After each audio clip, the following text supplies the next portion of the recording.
Taste the Daily. Cuddalore மாவட்டம் திட்டக்குடி அருகே சாலையை கடந்து சென்ற முதியவர் லாரி மோதி உயிரிழந்தார். ராமநத்தம் அருகே திருச்சி சென்னை தேசிய நெடுஞ்சாலையில் முதியவர் ஒருவர் தேசிய நெடுஞ்சாலையை கடந்து செல்ல முயன்றுள்ளார். அப்போது சென்னையிலிருந்து அரியலூர் நோக்கி சென்ற லாரி மோதி விபத்துக்குள்ளானதில் முதியவர் சம்பவ இடத்திலேயே உயிரிழந்தார். இதையடுத்து லாரி சாலையோரம் இருந்த 30 அடி பள்ளத்தில் கவிழ்ந்ததில் லாரி ஓட்டுநர் அதிர்ஷ்டவசமாக உயிர் தப்பினார். தகவலறிந்து சென்ற போலீசார் முதியவரின் உடலை கைப்பற்றி பிரேத பரிசோதனைக்காக அரசு மருத்துவமனைக்கு அனுப்பி வைத்தனர்.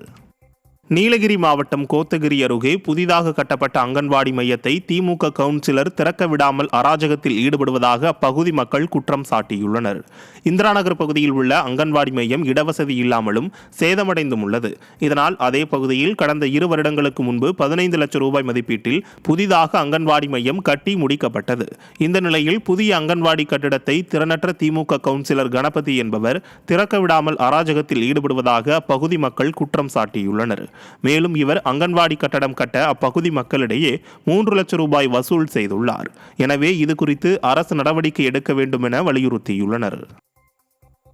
நெல்லை மாவட்டம் அம்பை அருகே உள்ள மணிமுத்தாறு அணையின் நீர்மட்டம் அதிகரித்துள்ளது.